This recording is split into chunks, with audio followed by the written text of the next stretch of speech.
Hi friends, మరి December 19కి ఉన్న ప్రత్యేకత ఏంటి అంటే ఈరోజు ప్రత్యేకత ఏంటో చెప్పాలంటే భారత్కి స్వాతంత్రం వచ్చిన 14 ఏళ్ళ తర్వాత ఓ రాష్ట్రం దేశంలో అంతర్భాగమైంది, అంటే దేశంలో కలిసింది. అదే గోవా.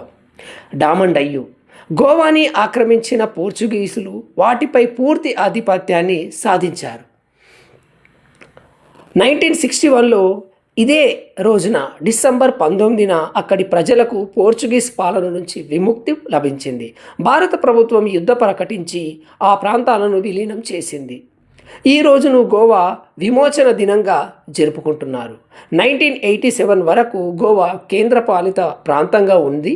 తర్వాత గోవా ఒక రాష్ట్రంగా ఏర్పాటు అవ్వడం జరిగింది. ఇది డిసెంబర్ 19కి ఉన్న ప్రత్యేకత. Thank you. Bye bye.